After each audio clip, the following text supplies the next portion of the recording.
is up, everyone? The LDB is back at it again, coming at you today with my Crit Chameleon build for TU7. Now, recently I did some polling on my community page and asked people which build they would like to see first, the Crit Chameleon or the Savage Wolverine Bloodsucker.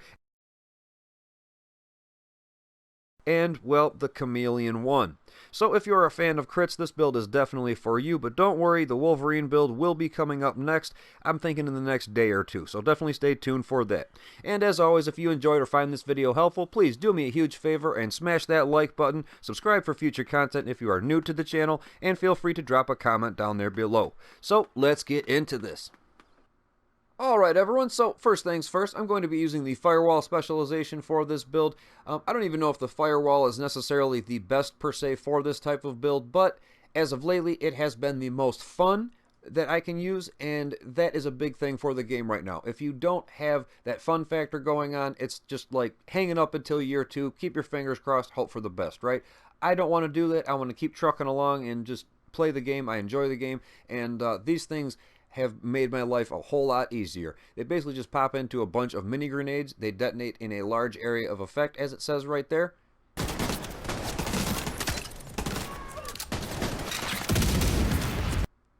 And it's just super useful, super effective, very fun to use on top of it, and I really recommend that you guys try these ones out right here. Now, also, we have this talent right here that gives us 50% burn duration. Now, even though I'm not using a flame turret or anything like that, if you can blow up one of the grenade bags or pop a backpack, even hit one of the red drums that are next to one of the NPCs, you set them on fire, they're going to burn for a little while there and makes your job a whole lot easier. You can just kind of go in there, clean them up very quickly and efficiently. Again, very fun to use right there.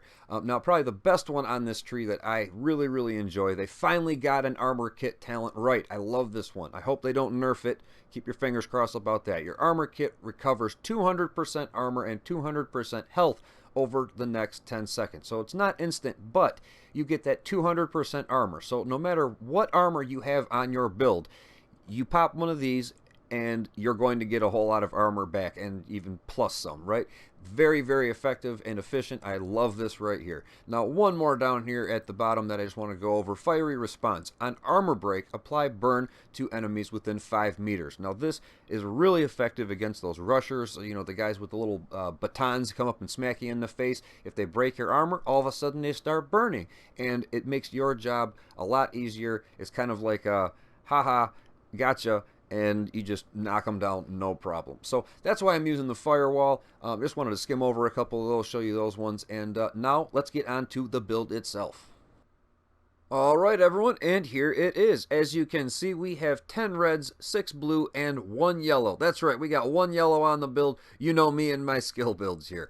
But we have 335,000 armor down here. I know it's not the best by the majority of standards, but again, you have to remember we have patience on the knee pads, we have 1 healing skill, as well as those insane armor kits. So just keep that in the back of your head. This is definitely a DPS build for sure.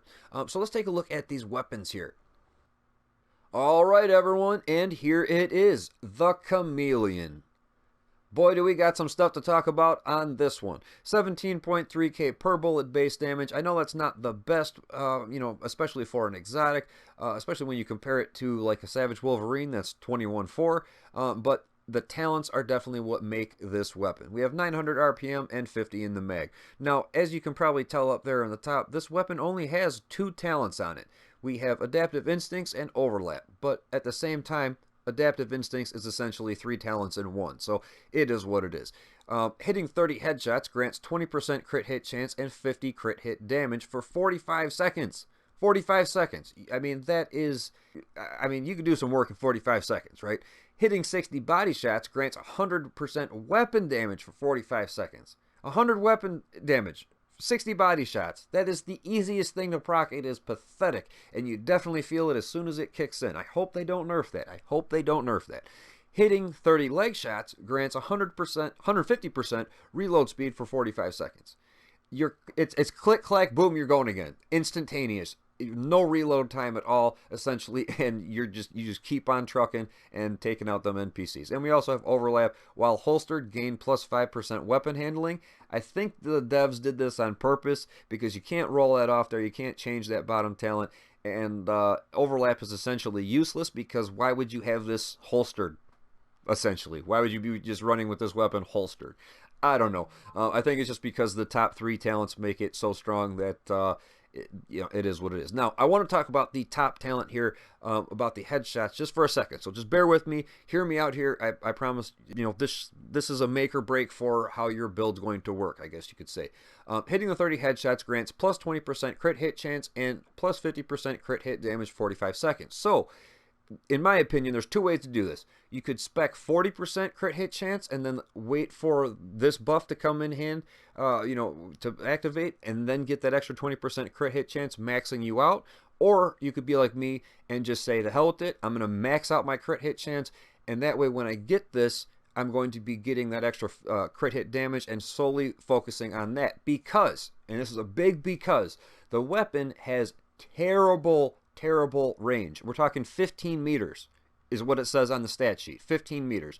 The accuracy, if you have shot with the weapon, is not the best. The little center dot bounces all over hell, and you're not accurately going to be beaming headshots. So to me, in my opinion, what I did, maxed out the crit chance on the build and just go with it like that. I mean, just basically focus on getting that crit hit damage up and that weapon damage up as much as possible. So I hope you guys understand where I'm going with that. 40 crit chance on your build and then rely on that to push it to the max, or just push it to the max and wait for the crit hit damage. Let me know what you think down there in the comments. Now, as far as the mods go on here, we have the optic here that gives us 15% accuracy. Gotta love that because the weapon definitely needs that. We get the extra 20 rounds in the magazine. We have the muzzle, gives us 5% crit chance, and the underbarrel that gives us 10% crit hit damage. Now the build itself, we're sitting at 45% crit hit chance. With these 2 mods right here on this weapon, pushes us to the max of 60. Gotta love that there. This weapon is awesome. Definitely try it out. So now on to the secondary. Alright everyone, so my secondary weapon is the Savage Wolverine. Again, I will be doing a build on this in just a day or 2, so definitely keep those notification bells on. It's hitting for 21.4k per bullet base damage. We have 869 RPM with 50 in the mag. Now, as far as the talents go, we have Perfectly Close and Personal. Killing a target within 10 meters grants 50% weapon damage for 10 seconds. That is amazing. Absolutely amazing. When you proc this, it's like you just mow down everyone. Gotta love this here. And I got this one with Allegro and Stop, Drop, and Roll. So overall, I've really been enjoying this weapon. It is a beast for sure. Now the mods that I've got on here, we have the optic that gives me the damage to elites, the magazine that gives me the 20 rounds, the underbarrel with the crit chance, and the muzzle for the damage to elites. So pretty straightforward on that. And my sidearm here is just simply because I have protected reload on it. While equipped, this weapon grants 10% bonus armor while reloading, so when I don't have that reload buff on the Chameleon, you have a little bit of extra armor on there. That's never going to hurt anything, right? Alright, so now on to the build itself. Okay, so let's start out with the mask here. It is the Name Duggan Harding Punch Drunk Mask. We have the 3-piece active giving us that plus 5% accuracy, crit damage, and crit chance. You gotta love that there. The attributes on this mask here, 54% damage to elites with 18,000 health, not too bad. And the talent here is really what makes it. I love this talent. It is amazing. Perfect concussion. Headshots grant 20% headshot damage for 20 seconds. Now, it's awesome for the fact that obviously you're going to get that 20% headshot damage, but also every time I see that little symbol pop up, the little skull guy on the side with the brain popping out, I know that I'm landing headshots, and that means that I am working towards the 30 headshots that I have to get that extra 20% crit chance and 50 crit hit damage for this weapon right here. So other than that, that is the mask here. Let's take a look down at the chest piece.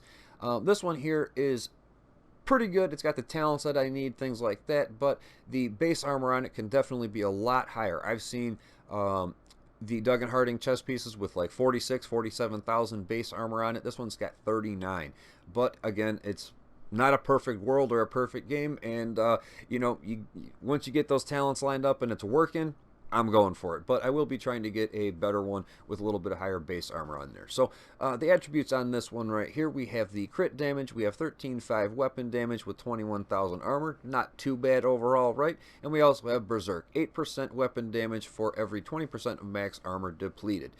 Pretty straightforward on that. I'm pretty sure everyone knows how Berserk works. Now, as far as the mod go, I have an offensive that gives me that 1.5 weapon damage, 1% damage to armor, and 4% assault rifle damage, and a defensive mod giving me that big 7,900 armor, some health, and 1.5 total armor. So let's go on to the holster.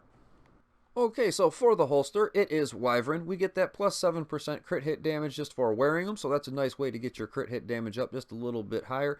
Now, the attribute on here is 16% crit chance. I'm pretty sure that is a max crit chance roll, and I've been loving it. Definitely works out very nice when you pair it with Surgical down here, another 10% crit chance. So on this piece alone, right here, we're going to have 26% crit hit chance up on it, as well as some crit hit damage.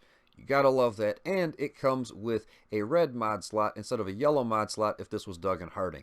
So we have that 1.5% weapon damage on there, 4% assault rifle damage, and 1% damage to armor. Now, as far as the knee pads go, they are Fenris. This is pretty straightforward here. We got some armor on there, 12.5% total armor. We have hard hitting on there, 25% damage to elites, as well as patience. Got the double banger going. This is a really nice set of knee pads here.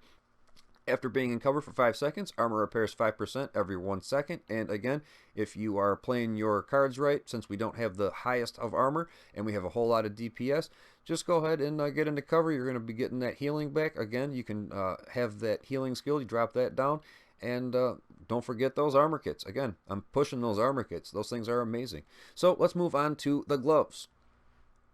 Alright, so for the gloves, they are also Dug and Harding. We have some pretty good attributes on here. 5.5 crit chance with 12% assault rifle damage. And it gets even better when we pair it with Obliterate. This right here, for any crit build, it just pushes it right over the edge, in my opinion. So if you are using a crit build, it's not always about clutch. Try out Obliterate. It will not let you down. Depleting an enemy's armor grants 30% crit hit damage for 15 seconds. Now you think, it's only 15 seconds, but once you get that on top of Berserk, Concussion, all the buffs that we're getting from the Chameleon itself, this is just, again, just pushes it right over the edge, and I've been loving it. So as far as the backpack goes, it is Gilligard. We get that plus 5% total armor for wearing it. We have 18.5% total armor rolled on there. The weapon damage, 3.5, that could definitely be better, but we also have 6.5 crit hit chance, and that right there puts us to a grand total of 45% crit hit chance on the build itself. Now on the Chameleon, the mods that we get there give us an extra 15%, pushing us to a max of 60% crit hit chance. Gotta love that right there. Now as far as the talents go, makes it even better. We have Spark, another one of my favorites. Damaging enemies with skills or explosives grants 15% weapon damage for 15 seconds. And again, it's only 15 seconds, but when you just keep proccing it, same as Obliterate, you're doing a lot of weapon damage up, a lot of extra crit damage, etc. Definitely try out Spark. As well as Harden, 15% armor, and the mods on here, nice little cute, utility mod here with 52 skill power. We do have 2.25 XP weak point kills because I do focus on those weak points a lot, so I just threw it on there. And we have 4.5 explosive damage, so if I can make something go boom next to him, it's going to hurt him that much more, I guess. Nothing too crazy there. But the defensive mod, again, another 7,900 armor, got some health, and 1.5 total armor. So that is a build in itself. Let's take a look at these skills before we go off to the stat sheet. Alright, so for the skills, I'm going to be using the Striker Drone simply to proc Spark very easily for me. That's all I'm doing with that because I cannot put the Merciless on with the Chameleon, obviously, and I have to find another way to proc Spark, and this is a very easy way to do it. The cooldown is only 60 seconds, so if it does pop, you only have a minute to wait, and if you pop it early, I think it's like 25 seconds, maybe 30 seconds you have to wait for a cooldown.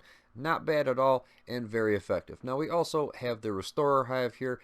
Basically, if you get into a pinch or something like that, just get to cover, drop this down. When patience kicks in and you get a couple of these charges, you should be pushing your armor back to full potential at that point. So that's how I've been running it, and it's been working out very nice. And again, if you really need to, or if you even want to, just get some extra armor, go ahead and pop one of those armor kits. I'm pushing them armor kits, guys, I'm telling you. Now, as far as the cluster grenade here, we already talked about these a little bit, but definitely try these out. They're super fun. They blow up a big area, and it's just really fun to watch. So definitely try these ones out. It'll definitely make you smile. So let's go on to the stat sheet before we go ahead and sign off. Alright everyone, so before we go ahead and sign off, let's just do a quick little recap breakdown here on the stat sheet. My primary weapon here that I'm going to be using, we have the 2 talents here. We have Adaptive Instincts, which is essentially really 3 talents, as well as Overlap. We also have Stop, Drop, and Roll. We have Protected Reload, and we have some high-octane gasoline mixture. I mean, hey, that doesn't sound, too bad to have on hand, I guess, But moving on to the weapon stats here, we're sitting at 17.2 per bullet base damage. We do have that 60% crit hit chance, 49 crit hit damage, 50 headshot damage, and the range is only 15 meters. That is the only downfall for the weapon. No, the accuracy is not the best, but you can still land those shots. The range is what affects you the most. If an NPC is out there 20 meters out there, you're going to land like 1 out of 5 shots. It's terrible. It sucks. I know what they're doing. They're trying to make you get closer to them, and because it is a SMG frame for the weapon, right? But essentially that's the only downfall. That is the downside for this weapon right here. Now, as far as the reload time, 2.4 seconds. We do have some accuracy, 20%, which is definitely going to help us out with this weapon. Now, on the offensive side, we have 20% all weapon damage bonus and 45% assault rifle damage bonus. So that could be a little bit higher if I had a little bit more on the backpack, but it's still working out very nice. We do have 79% damage to elites, so that's definitely going to be helping us out a lot, especially when we start getting the buffs from the Chameleon proc. And then on top, the damage to elites, it's just nasty. It's game over for any yellow bar. We got a couple percent armor damage here. We have some health damage. We got a little bit of explosive damage even. And moving on to the gear talents, we have Spark, Hardened, Berserk, Perfect Concussion, Obliterate, Hardened, Patient, and Surgical. Blah. Man, that's a mouthful right there. But we got a whole bunch of stuff lined up, and to me, this all equals damage. So if you can get those all lined up, I promise you're going to be hitting pretty hard. People are not going to like that, or the NPCs, I should say. Now, again, the gear brands: 3-piece Dug and Harding, 1-piece Wyvern, 1-piece Fenris, and a Gila just for the cherry on top. That's essentially how I put this together. Pretty straightforward on that. Nothing too crazy. Now, our defense, our armor is at 335. We have some max health of 46,000. We have health on a kill of 13,000. Health regeneration 23,000, and we don't have any resistance or anything like that, which kind of bums me out. But overall, I've still been doing pretty good. Now, again, we are going to be using that striker drone and the restorer hive for the talents, and that should just about wrap it up, guys. I hope you enjoyed and took something away from it, and I'll see you on the next one. And there you have it, ladies and gentlemen, my Crit Chameleon build for TU7. I hope you all enjoyed or found something useful from this video. If you did, please do me a huge favor and smash that like button. Be sure to subscribe for future content if you are new to the channel, and feel free to drop a comment down there below. Thank you all for watching, and I'll be catching you on the next one. I hope you guys take it easy. Later.